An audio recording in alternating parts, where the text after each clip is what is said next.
আসসালামু আলাইকুম প্রিয় শিক্ষার্থীরা, আশা করি তোমরা সবাই অনেক বেশি ভালো আছো আল্লাহর রহমতে। তো আজকে তোমাদের সামনে আরেকটা নতুন গাইডলাইন ভিডিও নিয়ে চলে আসলাম। তো আজকে আমরা কথাবার্তা বলবো যে ইতিহাসের সৃজনশীল প্রশ্ন আমরা কিভাবে লিখলে ফুল মার্কস পাবো। এখন তোমাদেরকে একটা জিনিস বুঝতে হবে যে ইতিহাসের সৃজনশীল প্রশ্ন লেখা আর অন্যান্য অধ্যায়ের বা অন্যান্য সাবজেক্টের সৃজনশীল প্রশ্ন লেখা দুইটা কিন্তু এক না, ঠিক আছে। ইতিহাসের মধ্যে কিন্তু কিছু বিষয় থাকে যেই বিষয়গুলো আমাদেরকে মেনশন করতে হয় বা যেই বিষয়গুলো আমাদেরকে কি মাথায় রাখতে হয়, ঠিক আছে। তো চলো আমরা কথা না বাড়িয়ে আজকে আমাদের ভিডিওটা শুরু করি। তো ফার্স্টে দেখো যে ফার্স্টে আমাদেরকে কি দিবে, ফার্স্টে আমাদেরকে দিবে জ্ঞানমূলক প্রশ্ন। জ্ঞানমূলক প্রশ্ন বলতে আমরা কি বুঝি ভাই? জ্ঞানমূলক প্রশ্নে আমরা বুঝি সহজ ভাষায় এক কথায় উত্তর। অর্থাৎ কি, আমরা জ্ঞানমূলক প্রশ্নটা জাস্ট একটা লাইনে লিখব, জাস্ট একটা লাইনে লিখে দাঁড়িয়ে দিয়ে দিব।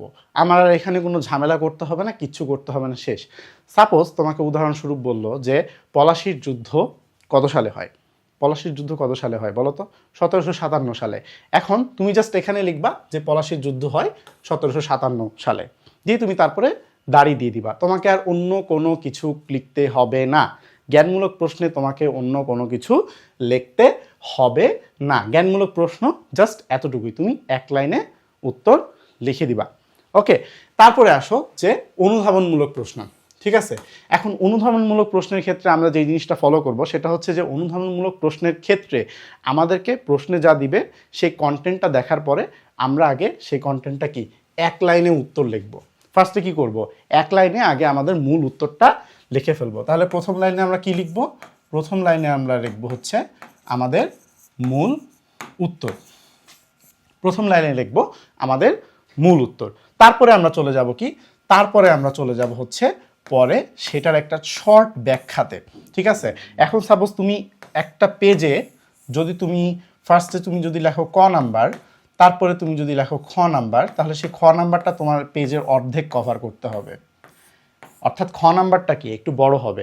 তার মানে কি, আমরা এক লাইনে ফার্স্টে লিখে দিলাম মূল উত্তর, তারপরে সেই উত্তরটাকে আমরা কি কয়েকটা লাইনে ব্যাখ্যা করে দিলাম, শেষ। 3 থেকে 4 লাইন ম্যাক্সিমাম, 3 থেকে 4 লাইনে ব্যাখ্যা করে দিবা। তাহলে কি এখানে তুমি 2 মার্ক কি নিশ্চিত করতে পারবে। এখন অনেকে যে ভুলটা করো, তোমরা দেখা যাচ্ছে অনুধাবনমূলক প্রশ্নের উত্তরটা তোমরা দেখা যাচ্ছে একটু বেশি লেখো। এই ভুলটা করবা না। কারণ কি, যখন তোমরা অনুধাবনমূলক প্রশ্নের উত্তরটা বেশি লিখবা তখন কি তোমরা এখানে গ নাম্বারও টাইম কম পাচ্ছ, টাইম তো কম পাচ্ছই, সেই সাথে কি তোমরা গ নাম্বারে নাম্বারও কম পাচ্ছ, ঠিক আছে। কারণ এই খ নাম্বার তো আমার এত লাইন বেশি লিখতে হবে না। ওকে, আচ্ছা ঠিক আছে, বুঝাইতে পারলাম। তারপরে আসো যে আমরা লিখবো হচ্ছে প্রয়োগমূলক প্রশ্ন। এখন প্রয়োগমূলক প্রশ্নের ক্ষেত্রে যে বিষয়গুলো দেখা হয় সেখানে কয়েকটা বিষয় এখানে উল্লেখযোগ্য। দেখো ইতিহাসের ক্ষেত্রে বিশেষ করে দেখো কারণ, ফলাফল, ফলাফল, প্রভাব। কারণ, ফলাফল, প্রভাব, এই বিষয়গুলো ফ্রিকুয়েন্টলি আসে। এই বিষয়গুলো কি আমাদেরকে ফ্রিকুয়েন্টলি অ্যান্সার করতে হয়। যে কি একটা সাপোজ তোমাকে একটা টপিক দিছে, দিয়ে তোমাকে বলছে যে অমুক টপিকের কারণটা ব্যাখ্যা করো। সাপোজ ধরো যে একটা টপিক আমরা নেই তো বঙ্গভঙ্গ, তাই না? বঙ্গভঙ্গ, বঙ্গভঙ্গের কারণগুলো ব্যাখ্যা করো, বঙ্গভঙ্গের কারণগুলো ব্যাখ্যা করো। বা তোমাকে আমাকে বলতে পারে যে বঙ্গভঙ্গের ফলাফলগুলো ব্যাখ্যা করো। একটা টপিকের তো অনেকভাবে প্রশ্ন হতে পারে। তাহলে তুমি কি করবা, তুমি তখন কি কারণগুলো ব্যাখ্যা করবা। এখানে তুমি একটা ইন্টারেস্টিং কাজ করতে পারো। কাজটা কি, যে তুমি যখন সৃজনশীল প্রশ্নটা লিখবা তুমি চেষ্টা করবা যে জিনিসটা পয়েন্ট করে লেখার।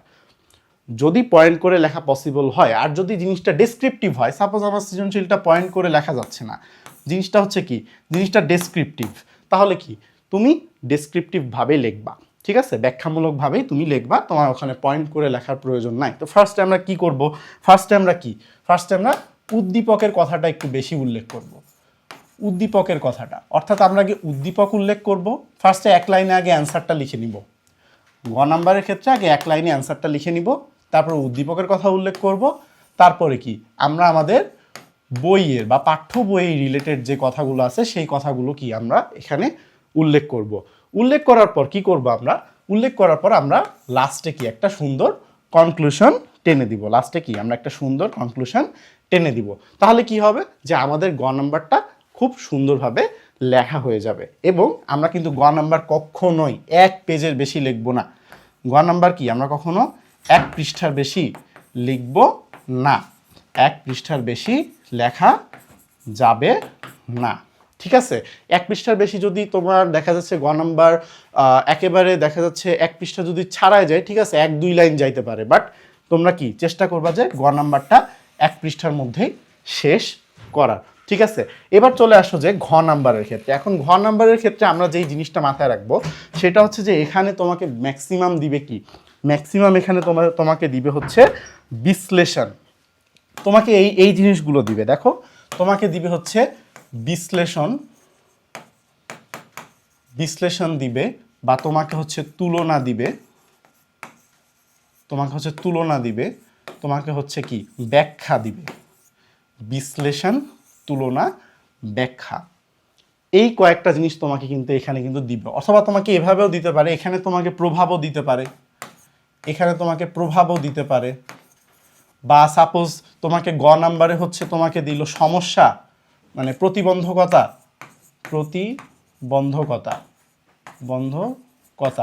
বা তোমাকে দিল হচ্ছে এখানে দিল হচ্ছে কারণ, সাপোজ প্রতিবন্ধকতা দিল বা কারণ দিল, কিন্তু তোমাকে ঘ নাম্বারে দিবে কি ফলাফল। এইভাবেও তোমাকে দিতে পারে, ফলাফল বিশ্লেষণ করো। অথবা কি আরেকটা জিনিস খুব দেয়, সেটা হচ্ছে তোমার মতামত। ইতিহাসের ক্ষেত্রে দেয় কি তোমার মতামত। সাপোজ এইভাবে তোমাকে দিতে পারে যে তুমি কি মনে করো যে মীর জাফরের বিশ্বাসঘাতকতাই নবাব সিরাজউদ্দৌলার পরাজয়ের কারণ? তোমাকে এইভাবেও দিতে পারে। তো আমি তোমাকে একটা টপিক দিয়ে তোমাকে উদাহরণ দিচ্ছি, তোমাকে এইভাবেও কিন্তু জিনিসটা দিতে পারে। তখন কি তোমাকে জিনিসটা ওইভাবেই অ্যান্সার করতে হবে। তো এই জিনিসটা আমি কি করব, আমরা একটু ট্রেডিশনাল ওয়েতে না যে আমরা একটু আমাদের নিজেদের মতো করে করার চেষ্টা করি। দেখো, আচ্ছা, এরপর আমরা চলে আসি কি ঘ নাম্বার। তো ঘ নাম্বারের ক্ষেত্রে কি আমরা ফার্স্টে এক লাইনে কি আমরা এক লাইনে আগে উত্তরটা লিখে ফেলবো। এক লাইনে আগে আমরা উত্তরটা লিখে ফেলবো। সেই উত্তরটা লিখে ফেলার পরে সাপোজ উত্তরটা এরকম হবে, তোমাকে যে একটু আগে যে টপিকটা দিয়ে উদাহরণ দিলাম, যে তুমি মনে করো লিখলা যে মীর জাফরের বিশ্বাসঘাতকতায় সিরাজউদ্দৌলার পরাজয়ের কারণ। আমি মনে করি মীর জাফরের বিশ্বাসঘাতকতায় কি সিরাজউদ্দৌলার পরাজয়ের মূল কারণ। এটা তুমি এক লাইনে লিখে দিলা। তারপরে কি তুমি উদ্দীপকের কথাটা এখানে উল্লেখ করবা, তারপরে কিছুটা উল্লেখ করবা। ঠিক আছে, যতটুকু রেলিভেন্ট। উদ্দীপক কিন্তু পুরোটা সবসময় তুলবা না, এটা অনেকে ভুল করো যে উদ্দীপক পুরোটা তুলো ডেসক্রিপটিভ অ্যান্সারের ক্ষেত্রে।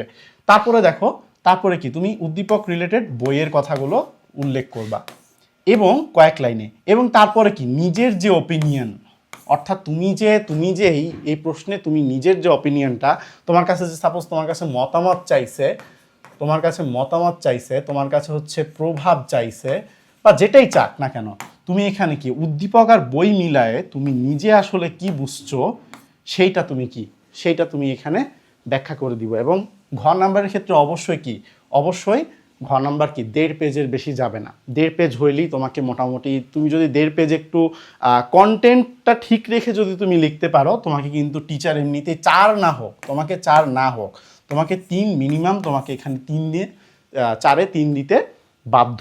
ঠিক আছে, তো তাহলে আমরা একটা সৃজনশীলে যদি হিসাব করি, আমরা কিন্তু অ্যাভারেজ কিন্তু 8 থেকে 9 নাম্বার ইজিলি তুলতে পারতেছি, যদি কি আমরা মোটামুটি একটু গ ঘটা ঠিকঠাক লিখি, আর হচ্ছে যদি আমরা ক খটা আমরা একদম পারফেক্টলি লিখি। কারণ ক খ কিন্তু আমাদের বই থেকেই ডিরেক্ট আসে। ক খতে আমাদেরকে খুব বেশি মাথা খাটাইতে হয় না। মাথা খাটানোর জায়গা কোনটা ভাইয়া? মাথা খাটানোর জায়গা হচ্ছে আমাদের গ আর ঘ। তো আশা করি তোমাদেরকে বুঝাইতে পারছি। এখন দেখো যে তুমি আমাদের কাছ থেকে এই গাইডলাইনগুলো তুমি পাচ্ছ, এখন সেক্ষেত্রে তোমাদেরকে আমি বলতে পারি যে হচ্ছে তুমি আমাদের যেই তোমাদের আপকামিং যে এইচএসসি 26 ব্যাচ, তোমাদের সামনে এইচএসসি পরীক্ষা, টেস্টটা শেষ হলেই তোমাদের এইচএসসি পরীক্ষা, আবার দেখা যাচ্ছে যে এইচএসসি 27 ব্যাচ। তো তোমরা এইচএসসি 27 ব্যাচ তোমরা আসলে মনে করো যে হচ্ছে তোমাদের হাতে অনেক সময়, মানে মোস্ট অফ দ্য কেসেস আমি দেখি যে শিক্ষার্থীদের মধ্যে এই প্রবলেমটা, যে তোমরা মনে করো অনেক সময়, বাট আসলে এই সময়টা কি চোখের পলকেই চলে যাবে। ঠিক আছে, তো আমাদের এইচএসসি 26 ব্যাচের জন্য আমরা আনছি হচ্ছে কামব্যাক 2.0 কোর্স, এবং আমরা এইচএসসি 27 ব্যাচের জন্য আনছি মিশন A+ কোর্স। তো তোমরা দ্রুত আমাদের এই কোর্সের মডিউলটা দেখো, মডিউলটা চেক করো। আমাদের একটা অভিজ্ঞ মেন্টর প্যানেল আছে, যারা তোমাকে তোমাদের এইচএসসি লাইফে শুরু থেকে শেষ অবধি গাইড করবে ইনশাল্লাহ। তো কোর্সের লিঙ্ক কমেন্ট বক্সে দেওয়া থাকলো, তোমাদের সবার সাথে দেখা হবে। খোদা হাফেজ।